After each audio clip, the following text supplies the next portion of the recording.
Welcome to Petmed's conference call to review the financial results for the fourth quarter and fiscal year end March 31st, 2022. During the presentation, all participants will be in a listen-only mode.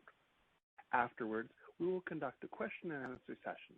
At that time, if you have a question, please press the 1 followed by the 4 on your telephone.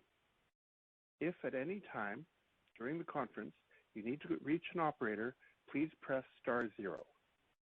At the request of the company, this conference call is being recorded. Founded in 1969, Petmed is your trusted pet health expert and America's most trusted pet pharmacy, delivering prescription and non-prescription pet medications and other health products for dogs, cats, and horses direct to the customer. Petmed markets its products through a national advertising campaigns, which directs customers to order online or by phone, and which are intended to increase the recognition of the Petmed's brand name. Petmeds provides an attractive alternative for obtaining pet medication in terms of convenience, price, ease of ordering, and rapid home delivery. At this time, I would like to turn the call over to the company's Chief Financial Officer, Mr. Bruce Rosenbloom. Thank you, and I'd like to welcome everybody here today. I would also like to remind everyone that the first portion of this conference call will be listen only until the question and answer session, which will be later in the call. Also, certain information that will be included in this press conference may include forward-looking statements within the meaning of the Private Securities Litigation Reform Act of 1995 or the Securities and Exchange Commission that may involve a number of risks and uncertainties. These statements are based on our beliefs as well as assumptions we have used based upon information currently available to us. Because these statements reflect our current views concerning future events, these statements involve risks, uncertainties, and assumptions. Actual results could differ materially from those projected. The company undertakes no obligation to update these statements based on subsequent events. We have identified various risk factors associated with our operations in our most recent annual report and other filings with the Securities and Exchange Commission. Now let me introduce our CEO and President, Matt Hulett. Matt? Thanks, Bruce. Good afternoon, and thank you for joining us. This earnings call is the 8-month mark since I started as the new CEO and President of Petmed. Throughout this time, I've remained committed to clarity and transparency with investors and key stakeholders as to the progress of our strategic transformation. To be clear, Petmed's pioneered the online pet prescription business over 26 years ago, and that is a legacy of which everyone at Petmed is very proud. However, in recent years, growth has slowed, and outside of a significant 2020 uptick in sales related to the pandemic, our leadership position has slipped. I continue to believe that Petmed is a terrific company with a talented and dedicated workforce, serving a large and loyal customer base. During today's earnings call, we will share with you some early indications regarding the stabilization of our core business, an articulation of our new strategy, and tangible evidence of operating progress towards the execution of that new strategy. I reiterate that my commitment is to be open and transparent as to how we are engineering the transformation of this iconic company. Today, I'm going to divide my prepared remarks between our core prescription business and our pet health expert strategy, with more time spent on the latter, including some specific steps we have already taken towards executing on this broader strategy. I have a number of key points I want to communicate to you today, so for clarity, I've organized them into 3 themes. The first theme is the stabilization of the core business, where the significant revenue declines we've experienced over the past year have begun to moderate. For example, our revenue in the fourth quarter decreased 7.9% year over year, compared to a decrease of 12.7% for the preceding 9-month period. While January and February had revenue declines in the low single digits, weather in March had a more material impact on our quarter. Specifically, a cooler March in much of the country delayed the start of the flea and tick season, a season which normally represents a ramp-up in customer demand for us, leading to a slower than expected final month of the quarter. We expect sales in this category to rebound as higher temperatures return to much of the country and stimulate a more normal flea and tick and heartworm medication demand from pet parents. Based on historic customer purchase patterns, we expect that the sales impact for this year will be a delay to the start of these seasonal sales rather than a compression or loss of sales over the course of the summer. Adjusted Ebitda for the fourth quarter exceeded our expectations by being down only 8.4%, as compared to the 31% decrease reported for the third quarter. Bruce will cover this in more detail, but we achieved these results despite double-digit percent increases in general and administrative expenses year over year due to purposeful investments in headcount and infrastructure to stimulate and support our future growth. Notably, we kept our variable marketing spend relatively flat year over year. As you may recall, last quarter we had a test and learn quarter that resulted in unexpected inefficiency in our marketing spend. We have now settled into a good place with our marketing operations. We are actively testing our key customer learnings from last quarter and remain laser beam focused on activities to grow our new customer number.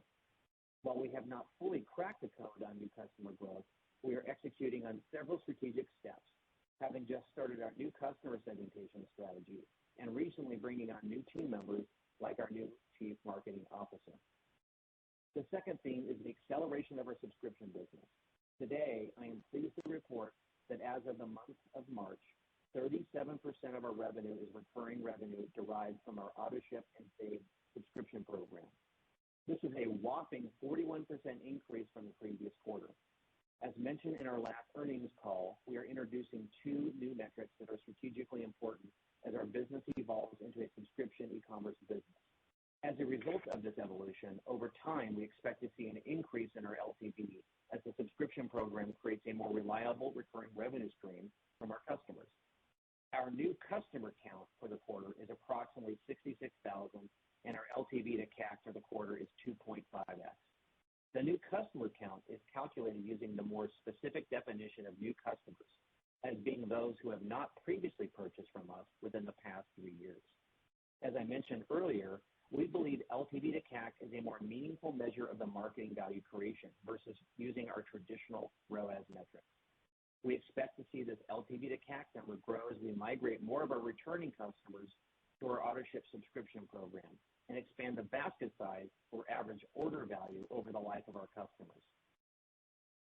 The final theme is the rapid acceleration of our pet health expert strategy, with the first building block of the strategic pillar being telemedicine. On April 19th, we announced our initial deployment of an investment and partnership strategy that greatly accelerates our experts in pet health strategy. You may recall on that date, we announced an exclusive partnership with the fastest growing and industry-leading telemedicine platform, Vetster.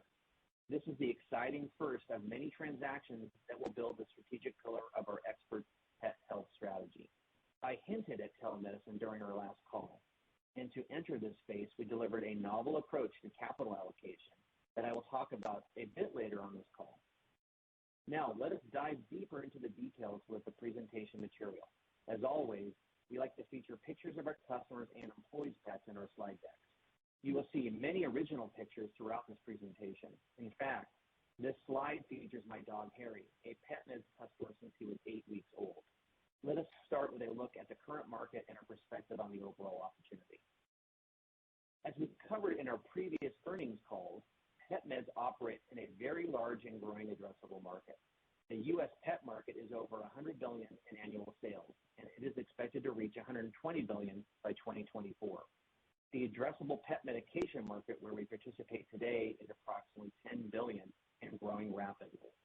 We are actively working on improving our core business that has been on the decline while also setting our sights on expanding our addressable market into the broader wellness market, which is estimated to be over $30 billion. Today, we are one of the leading pet pharmacies. Petmeds is also an important part of the strategy of many of the pet platforms and players in the industry.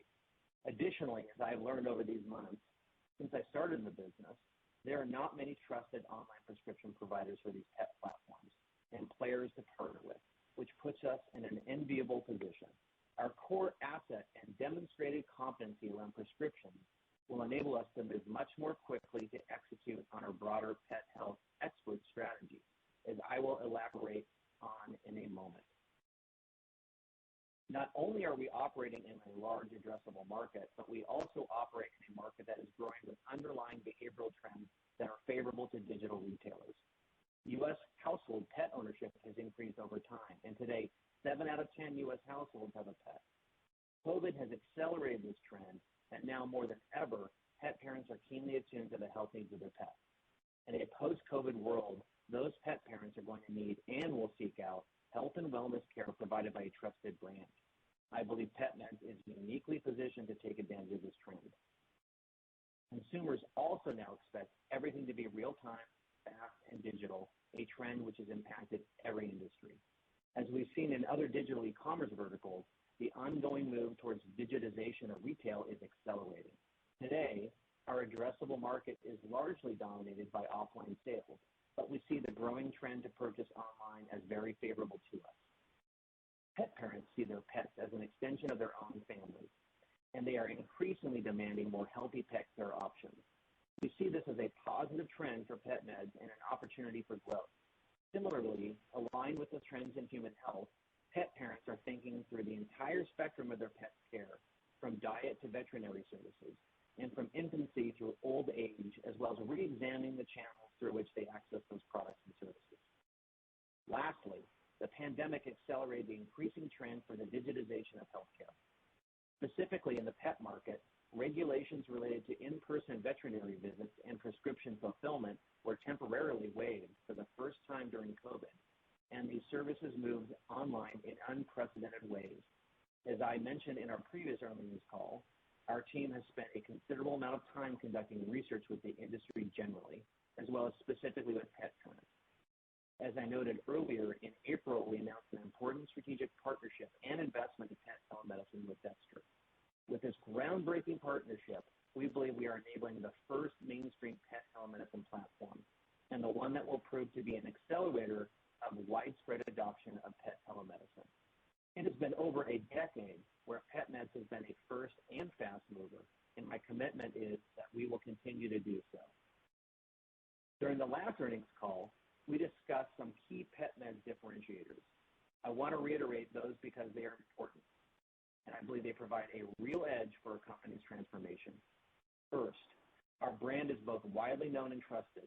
Our own market research indicates that 55% of U.S. pet parents are aware of the Petmed brand. Having a strong brand takes years to develop, and our customers look to Petmed as their trusted pharmacy and pet medication expert.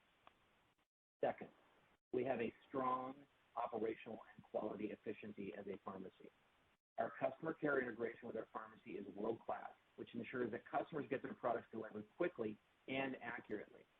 Additionally, our vet partners receive quality service delivered through our vet platform. We will be looking to expand our vet network and provide enhanced service to them with new technology delivered through our partnership with Ebitda.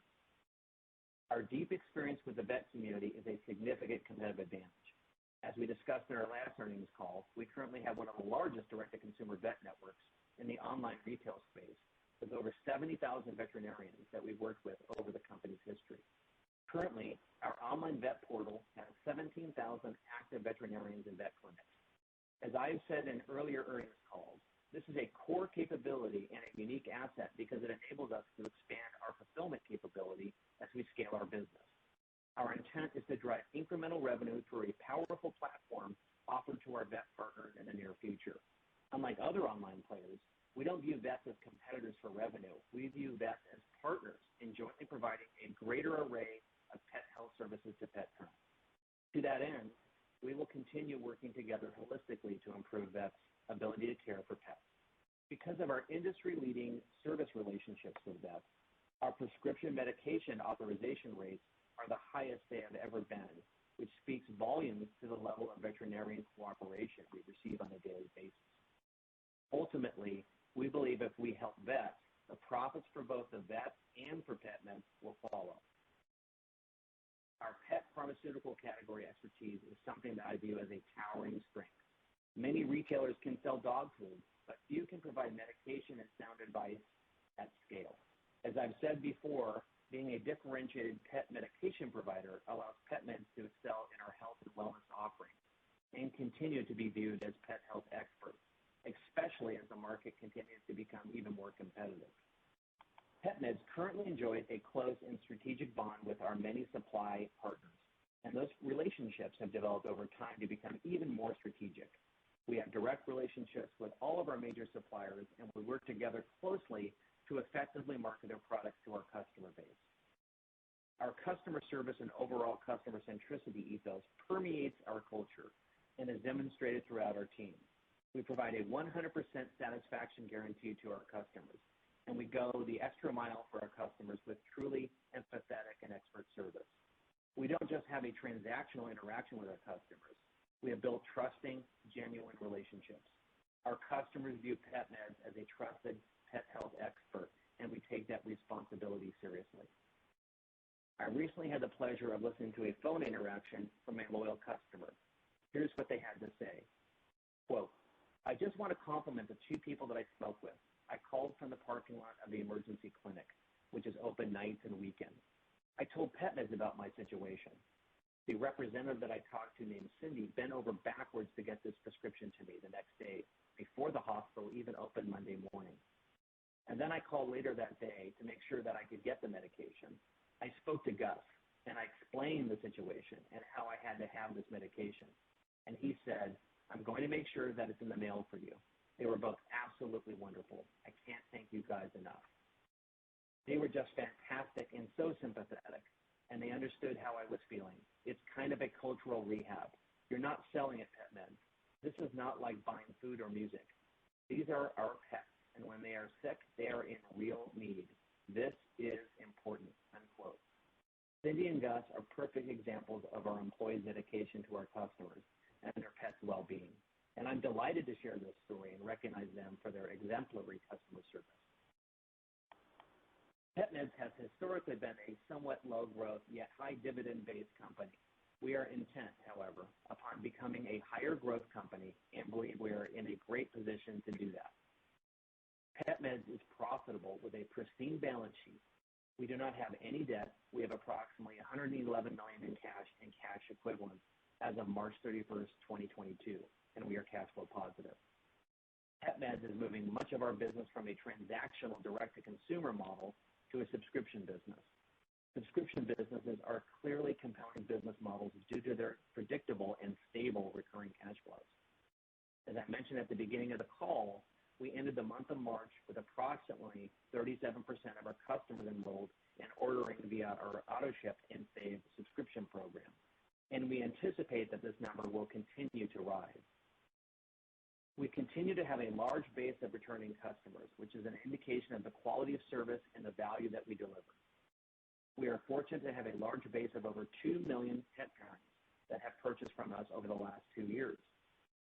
We have over 26 years of experience as a pure-play pet pharmacy, fully licensed in 50 states, delivering outstanding service and value.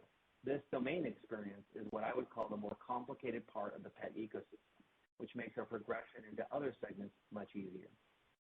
Our customers just love our brand and service. Our NPS score is over 80, which puts us in the upper quartile along with some of the most beloved brands in the world. Now, I'd like to have Bruce review our financials for the quarter. Thanks, Matt.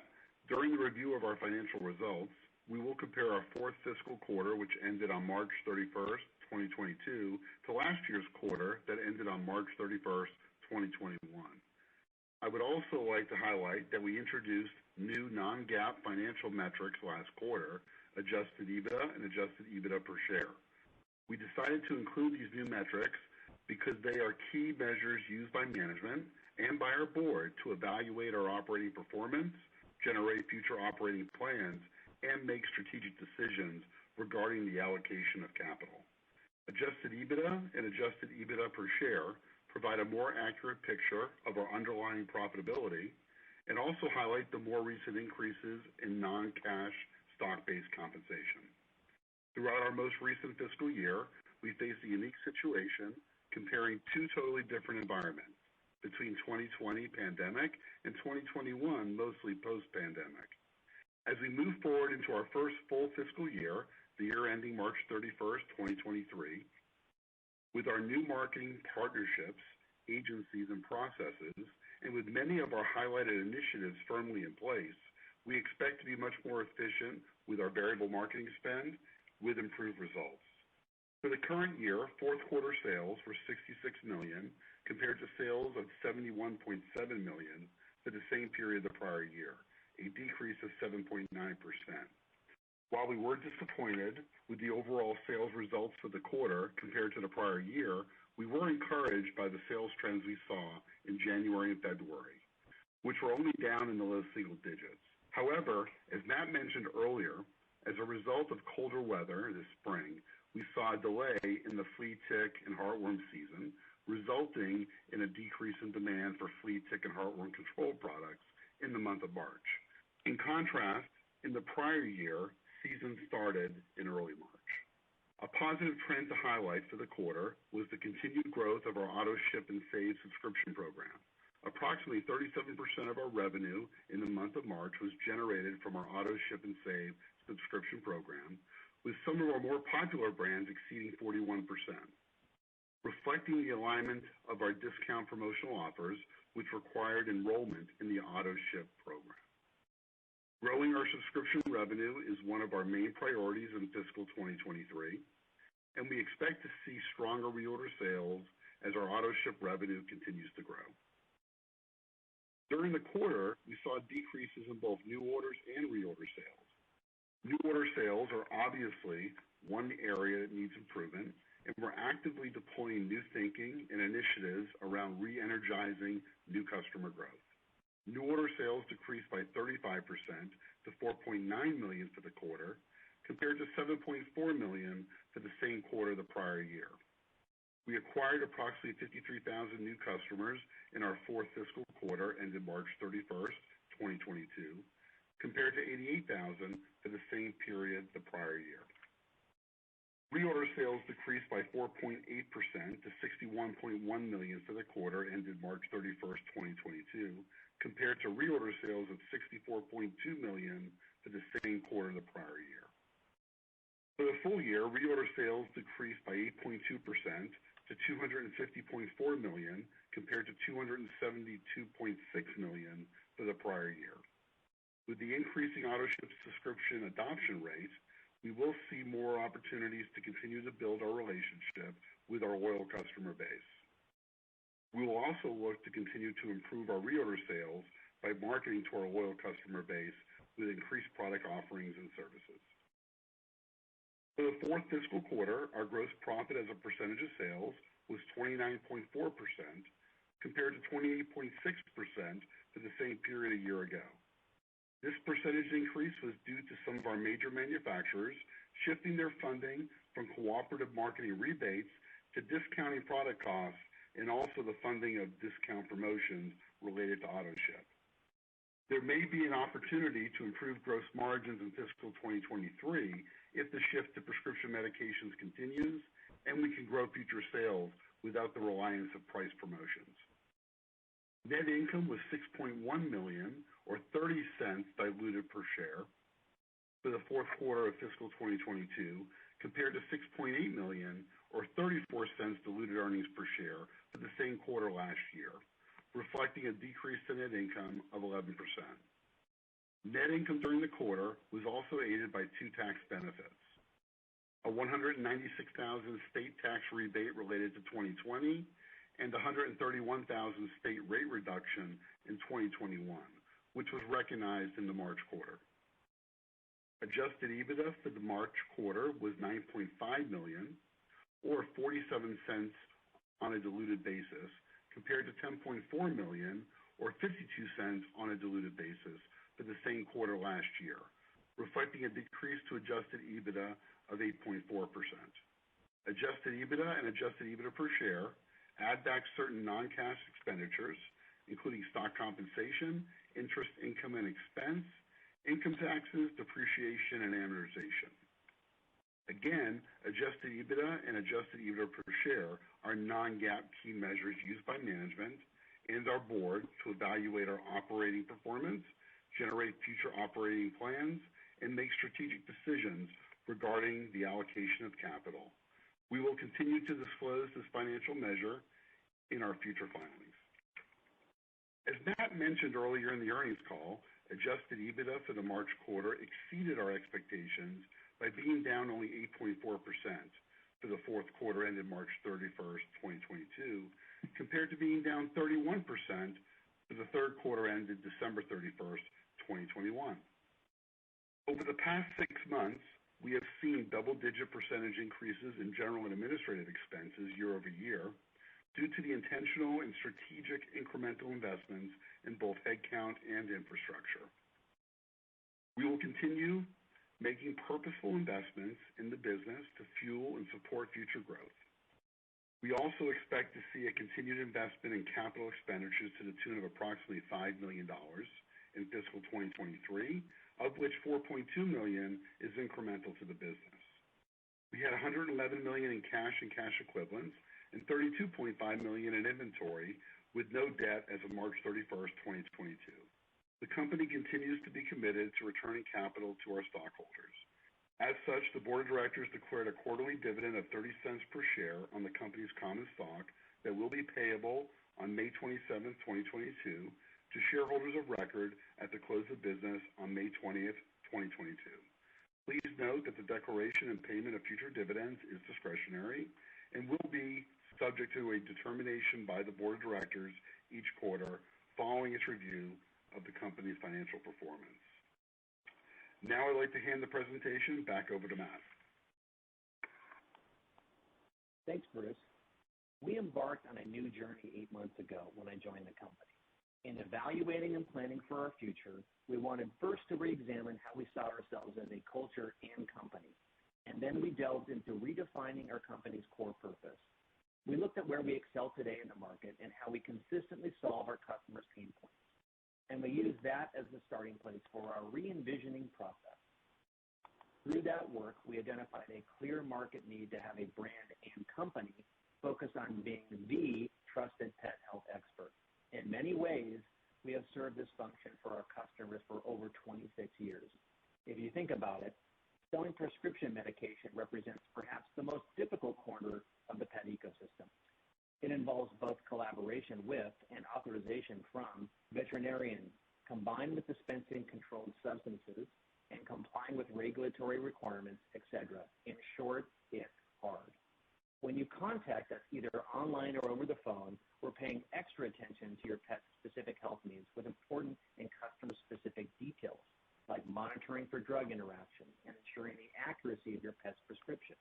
We now have the capability to extend those demonstrated competencies much further. To that end, I am pleased to unveil our new vision and mission. Our vision: every pet deserves to live a long, happy, healthy life. Our mission: Petmed aims to be the most trusted pet health expert by providing incredible care and services that are affordable to the broadest group of pet parents. In order to realize this vision, we need to execute on our mission through the strategy I would like to share with you next. Next slide, please. We are now ready to talk about our long-term strategy with some degree of specifics. We have been hinting at a larger strategy since I started at the business just 8 months ago. Petmed is moving from being just a leading pet medication retailer to a market leader in expert pet healthcare. We have already been given permission by our customers over the last 26 years to be our pet parents' trusted partner in caring for their pets. Pet parents are giving Petmeds permission to do more, and they want more. We have taken important steps towards executing on our long-term strategy, starting with the announcement that we made recently in the telemedicine space. The strategic pillars that we will be executing on are nutrition, medications, wellness, and care, with data both driving and being at the heart of our services. Our recent announcement with Ebitda is the first building block of our care offering. For instance, AutoShip is a fantastic program that allows pet parents to improve their pet's care through cost savings, convenience, and most importantly, health compliance for their pet. But we think we can do more. In the future, we will be adding more capability and utility to this AutoShip service. Being the trusted pet health expert also means that we are not the same thing to all people. Like I said before, anyone can sell dog food, but that is a far different proposition than being the trusted health expert in consistently solving our customers' individual and unique pet health and wellness needs. On to the next slide so we can cover this recent partnership and announcement. We are really excited about telemedicine. We just announced a strategic new investment and partnership this quarter, including an exciting set of innovations that we think truly revolutionizes pet care. We announced a partnership with an early-stage venture capital-based company called Vestor. Vestor is the leading startup in the pet space, providing incredible services for both pets and vets. The company is led by a phenomenal team of seasoned and successful entrepreneurs. We are excited to offer what we think is the most advanced telemedicine platform on the planet. With this partnership, Petmed leaps ahead of the other pet retailers and intermediaries, and most importantly, supports vets and pets like never before. Now, I'd like to provide an overview of the deal and deal structure. I've been intimating since I started at the company that we are big believers in telemedicine. This deal is one of the many steps that Petmed will be taking to cement our place as the go-to expert pet health brand. Petmed continues to have a strong balance sheet, and we have indicated we intend to put some of our $100 million plus capital to work. This deal is evidence of that strategy, to not only make smart deals, but to show management's willingness to move quickly to turn Petmed into a growth company. Here is an overview of our deal with Vestor. Petmed is the exclusive pet medication provider to Vestor, and Vestor is the exclusive telemedicine provider to Petmed. The $5 million investment in a minority stake of Vestor as part of this Series B round of financing. Ability to grow Petmed's ownership share in the form of performance-based warrants based on specific performance objectives. Mutually exclusive long-term agreement to work together to build new distribution channels and never-before-seen customer experiences. The technology and e-commerce integration provides a powerful combination that has never been introduced in the pet category. We see a panoply of upsides and opportunities, including first mainstream launch. We believe we are the first company to introduce pet telemedicine to the mainstream, connecting over 2 million pet parent customers with over 70,000 veterinarians in the Petmed network. Close the loop. Direct connect access to a telemedicine experience that closes the loop between a pet parent and a vet, so that the prescription medication can be prescribed directly to a pet parent in many cases without the need of an in-office visit. New revenue streams. This partnership creates new revenue streams within Petmed and the potential for new revenue streams from traffic driven from Vestor's platform. Go-to-market acceleration. Unique investment and partnership terms allow pets to accelerate our go-to-market on our new strategy. For example, Petmed will leverage the Vestor platform to provide virtual vet clinic services embedded with our pet medication and retail platform directly into their platform. Climbing up the sales funnel. We believe that offering telehealth will enable us to acquire new customers and to create more incentives for Petmed subscribers.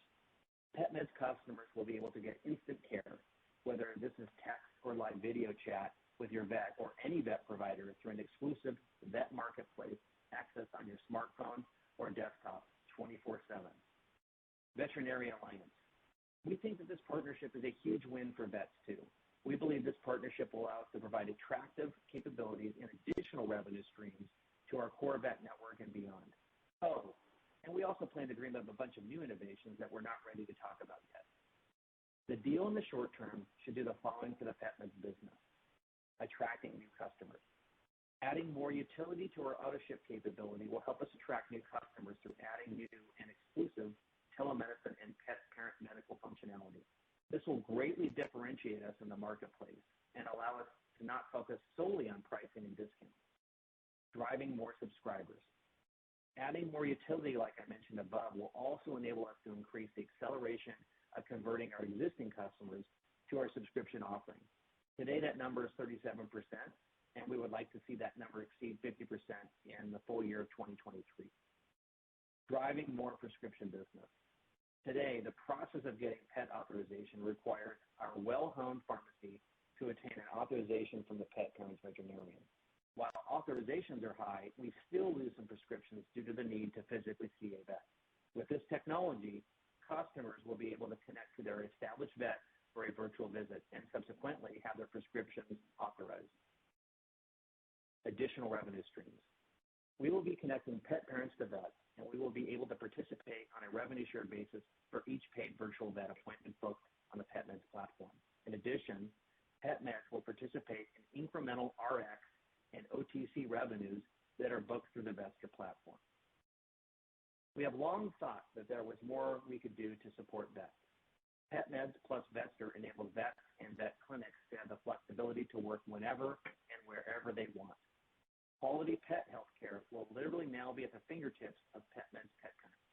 I have talked about how our network of over 70,000 vets is a strategic asset. We hope to turn that asset into a partnership that helps the vet community by allowing more productivity, flexibility, and more revenue for our vet partners. We've been very intentional about continuing to build our vet relationships. We believe that this is a real game changer for vets, pets, and pet parents. Our combined goal is to make quality pet health care more accessible, affordable, and available to pet parents and pets everywhere. We believe pet telemedicine will be as big a trend as it is in human health care, and we are excited about the possibilities that this partnership will unlock for all of our shared stakeholders. We see a great future in adding more health and wellness services to our business, and especially growing our e-commerce subscription base well beyond our current levels. We have a lot left to do, and growing our new customers is certainly a huge focus for the company. I hope this level of detail and transparency demonstrates our confidence in the future of the business, while also providing some insight into the associated investment costs and activities as they are reflected in our operating results. This ends our prepared remarks. Operator, we are now ready to take questions.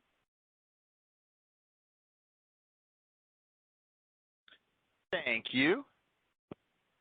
And if you would like to register a question, please press the 1 followed by the 4 on your telephone keypad right now. You'll hear a 3-tone prompt to acknowledge your request. If the question has been answered and you would like to withdraw your registration, please press the 1 followed by the 3.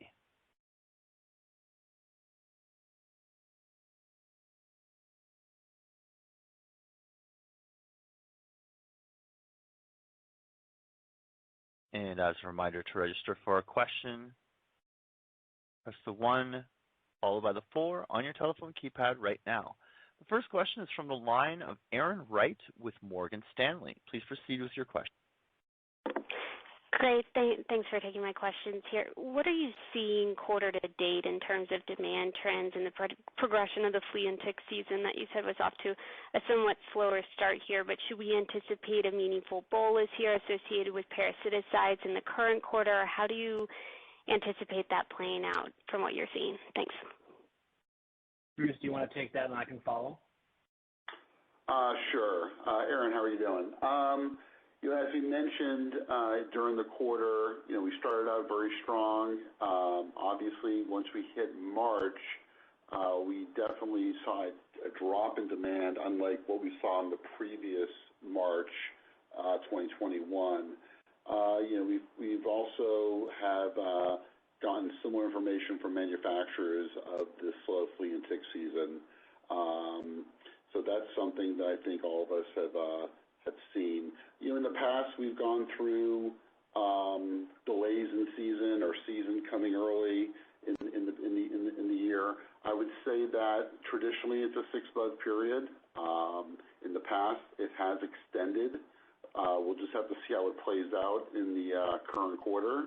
But yeah, we definitely saw that in March, and we'll see how it shakes out for the June quarter. Yeah, the only thing I'd add to that, and Bruce, that Bruce said is, we do have a concentration of flea and tick and heartworm, and so we were feeling quite confident that comps were starting to even out in January and February. And so, unfortunately, you can't control the weather, and we do have category concentration in those areas. So, we're confident that we have a very long, loyal returning base. So when the earth heats up, we anticipate that, reorders will kind of get back to where we expected them. Okay, and then 2 quick follow-ups here. Given some of the initiatives around advertising and the spend for the quarter, how should we be thinking about advertising spend in fiscal 2023? Should we anticipate a step up from here as a percentage of sales in the coming quarters? I guess help us frame that in terms of how you're thinking about advertising spend. And then in terms of the telemedicine partnership, can you describe a little bit more on the financial contributions for you, and will this be material for you near term? Thanks. Yeah, I'll take the last question first and then throw it over to Bruce. I think on the telemedicine piece, it is a pretty exciting opportunity since we are in the prescription space as a core offering to consumers. Obviously, we want to be in front of that trend of having consumers literally at their fingertips have the ability to connect to a vet either on their desktop or on their mobile device and have prescriptions delivered to their doors. We aren't really guiding to how big this opportunity is. It's really, really new.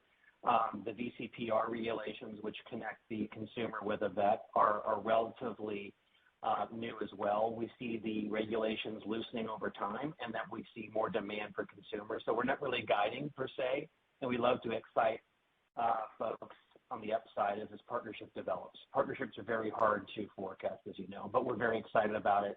And we think this is the best team in the pet telemedicine space in Vetster. This is a seasoned team that we've started to get to know very well. They come highly recommended from the travel space, and they know marketplaces extremely well and have had multiple successes in building out marketplaces. So we're highly confident that this is the right team and product and business model for us to put our bet around and to start growing demand around. On the other comment, Bruce, do you want to take that and I'll follow? Sure. As far as advertising, so for the quarter, advertising was down about $800,000 or about 20% from where we were last year. And I would say that we were somewhat on target to spend somewhat similar to where we spent in the previous year. Obviously, the slow start to season, we pared back our spend due to that, and we expect to spend probably similar to what you saw last year, but we expect to be much more efficient with our spend. And if there's areas that we can lean in that are producing a much better return, obviously we'll take advantage of that when we see it. Yeah, the only thing I'd add to that too, it's exactly right, is we wanted to make sure we were spending money when there was demand because consumers were paring back flea and tick and heartworm. We decided not to accelerate that. The other thing that we decided to do is introduce this LTV to CAC number, and the 2.5x that you saw, that could change over time as we start to invest. We want to be very smart about how we scale our demand. 2.5 may be on the high end. It could be lower than that. It just depends on the types of consumers that we're finding and where we think there's a spot to invest. So that gives you some direction of where we're going, but it should be higher than you've seen in the past. But we're going to be very performance oriented around that the 2.5x is a pretty efficient LTV to CAC. I think that might move around a little bit. Okay, great. Thank you so much. And the next question comes from the line of Corey Grady with Jefferies. Please proceed with your question. Hi, thanks for taking my questions. I wanted to follow up on the new marketing strategies and partnerships, and maybe ask you to spend a little more time talking about areas where you're seeing signs of validation in terms of return and areas where you are continuing to test. Hey, thanks for the question, and I'll jump on this one. And again, I want to remind you, and I think you know this after our discussions, that much of what we've done to date has been really building kind of a basis, a platform for growth.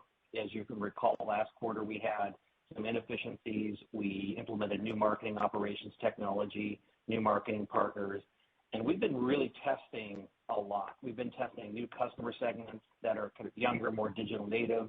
And I think the headline is we're seeing a lot of interest in this pet health expert strategy, standing for something that's more positioned around your pet's health versus kind of a broader play, with the everything store for a pet. Really, consumers are responding to that. So we're going to adjust our positioning and our creative around that theme, and we're starting to see some early positive signals around that.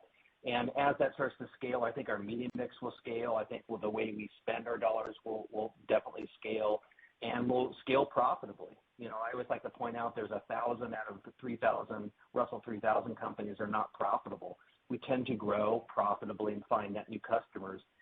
And like I said on the earnings call, really customers understand that Petmed stands for pet healthcare, and I think that's a really exciting proposition for customers. Got it. That's helpful. And then I was wondering for my second question, if you could quantify the sales impact from the delay of the flea and tick season, and then how did results for the quarter in terms of sales composition, reorder versus new order, how did that compare to your expectations coming into the quarter? I'll start, and then Bruce, do you want to finish? Sure. Yeah, as we said on the earnings call, January and February were trending actually to where we wanted to. We started to see the evening out of those comps. That was a really important metric for us. And I think we've been really transparent about net new customer growth has been an issue for the company for a while, something that we're going to continue to work on, and we're actually pretty optimistic that that will improve. And unfortunately, March was just colder than anticipated. So we were anticipating returning customers to be more flat year over year than what you saw. And Bruce, do you want to add any other color to that? I would say that, I think obviously the surprise in March, when you look at the 2 Marches, season was really strong last year, so our reorder numbers, were much higher. I would just say that, you're comparing 2 totally different Marches between an early on-time season versus a delayed season. And so you have those 2 dichotomies there.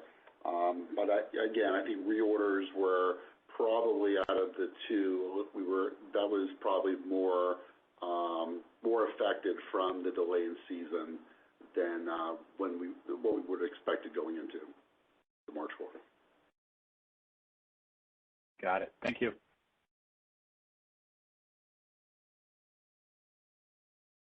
And as a reminder, to register for a question, press the 1 followed by the 4 on your telephone keypad.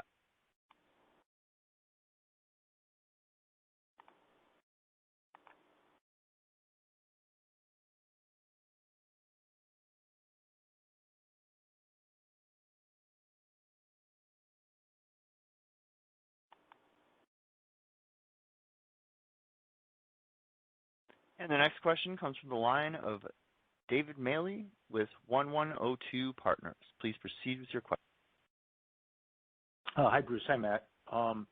You mentioned that the Vetster deal is the first of many transactions. Should we expect transactions to be of a similar size, or is it likely that there might be something that's much bigger down the road? And I guess if so, would that be the deal that would lead you to eventually pay the dividend? Thanks, David, for your question. I think there's 2 parts to that, obviously. I'll take the first part, and then I'll take the second part.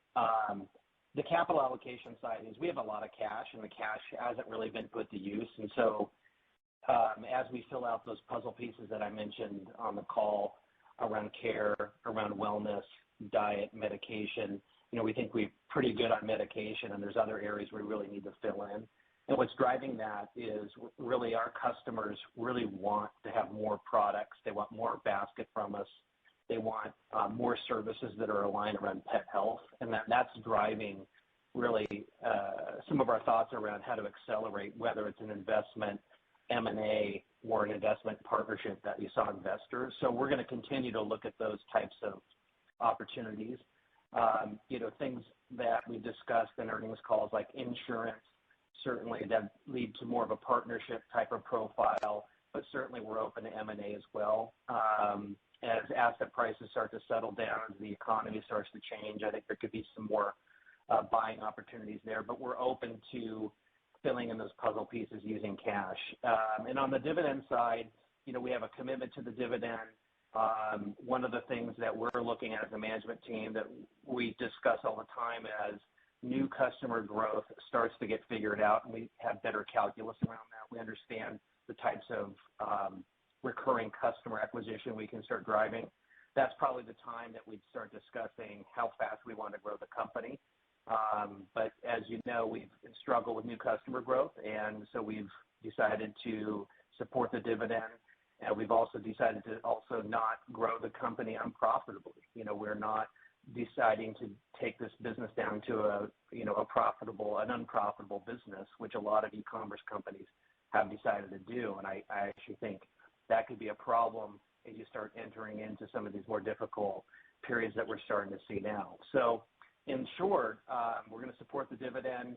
We're certainly having conversations with the board all the time, but we're actually excited about growing through investment, through partnerships and M&A, and we generate a lot of cash. So there's an opportunity for us to do both. And so the good news about the pet health space is there's a lot of companies. It's a $100 billion space, and there's a lot of companies that want to work with us. Like I said on the call, there's not many pet prescription companies, and a lot of folks want to work with us. And it gives us an opportunity to generate terms like you saw in the Vestor deal that are probably a little bit more unusual than you've seen somewhere else with the performance warrants. So that's a long-winded answer to, look, when we decide that we can really ramp new customer growth, we'll certainly discuss that as a board. Until then, there's a lot of opportunity for us to find inorganic or semi-organic growth through partnerships. I hope that answers your question. If not, I can keep going.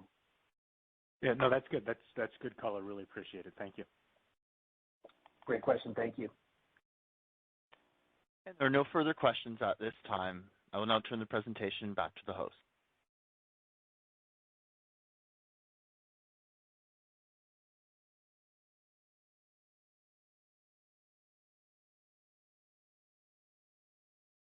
Thank you, operator.